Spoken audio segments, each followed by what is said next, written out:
Mafia হাসিনার বিচার সুনিশ্চিত করার জন্য পুরো বাংলাদেশ এক এবং ঐক্যবদ্ধ বলে জানিয়েছেন ছাত্রদলের সভাপতি রাকিবুল ইসলাম রাকিব। জুলাই বিপ্লবের 2 বছর পূর্তিতে নিজের ভেরিফাইড ফেসবুক আইডিতে লেখা এক পোস্টের মাধ্যমে এসব কথা জানান তিনি। ছাত্র সংগঠনগুলোর মাঝে সুস্থ রাজনৈতিক চর্চা অব্যাহত রাখার আশাবাদ জানিয়ে তিনি আরও লিখেছেন, জুলাইয়ের ছাত্র সংগঠনগুলোর মাঝে সাম্যভিত্তিক ও মানবিক বাংলাদেশ বিনির্মাণে ক্যাম্পাসে সাধারণ শিক্ষার্থীদের অধিকার আদায়ে সুন্দর প্রতিযোগিতা ও গঠনমূলক সমালোচনা অব্যাহত থাকবে।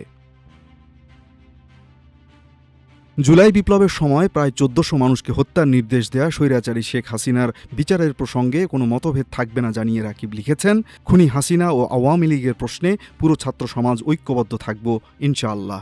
সেক্ষেত্রে বাংলাদেশ জাতীয়তাবাদী ছাত্রদল সবসময় ধৈর্য ও সহনশীলতার পরিচয় দেবে। ছাত্র সংগঠনগুলো প্রয়োজনে নিজেদের মতপার্থক্যের জায়গাগুলো দূর করবে বলে আশা জানিয়েছেন ছাত্রদল সভাপতি। তিনি লিখেছেন, ভুল বোঝাবুঝি হলে সেগুলো নিজেদের মধ্যে আলোচনার মাধ্যমে সমাধান করে নেব, কিন্তু খুনি হাসিনা ও আওয়ামী লীগের প্রশ্নে পুরো ছাত্র সমাজ ঐক্যবদ্ধ থাকব ইনশাআল্লাহ। উল্লেখ্য যে বৈষম্য বিরোধী ছাত্র আন্দোলনের ব্যানারে জুলাই বিপ্লব পরিচালিত হলেও তা ছিল সর্বস্তরের মানুষের এক সর্বজনীন অংশগ্রহণের জায়গা। ছাত্রদল সভাপতির কথায় এটুকু স্পষ্ট যে তিনি জুলাইকে বিএনপির একক রাজনৈতিক সাফল্য বলে বিবেচনা করছেন না।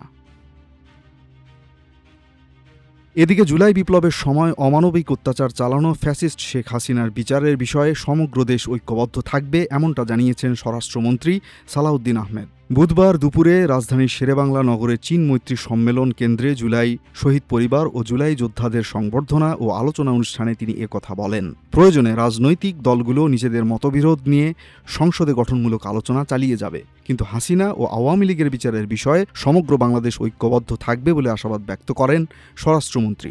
তবে আওয়ামী লীগকে সরাসরি নিষিদ্ধ না করে বরং সংবিধান ও আইনের মাধ্যমে সুষ্ঠু তদন্ত ও বিচারের মাধ্যমে শাস্তিদানের পক্ষে নিজের মতামত তুলে ধরেন তিনি। ফ্যাসিবাদী শেখ হাসিনা দিল্লি যে বসে আছে, আমি অনেকবার বক্তব্য দিয়েছি, শেখ হাসিনা এবং আওয়ামী লীগের রাজনৈতিক মৃত্যু হয়েছে ঢাকায়, দাফন হয়েছে দিল্লিতে। স্বরাষ্ট্রমন্ত্রী এদিন ফ্যাসিবাদী শাসনামলের আয়নাঘর ও দুঃসহ অত্যাচার নির্যাতনেরও স্মৃতিচারণ করেন। জামাত নেতা মীর কাসিম আলীর সাথে কাশিমপুর কারাগারে কাটানো সময়ের কথা উল্লেখ করে তিনি বলেন, নিজের সন্তানকে বাঁচানোর জন্য তিনি ফিরে এলেও শেষতক ব্যারিস্টার আরমানকে বাঁচাতে পারেননি তিনি। মীর কাসিম আলীর ফাঁসি কার্যকর হওয়ার পাশাপাশি তার ছেলেকেও আয়নাঘরে নিয়ে গিয়ে অমানবিক অত্যাচার চালানো হয়। পৃথিবীর জঘন্যতম এবং ঘৃণ্যতম হত্যাকাণ্ড এবং জঘন্যতম স্বৈরাচারকে আমরা দেখেছি।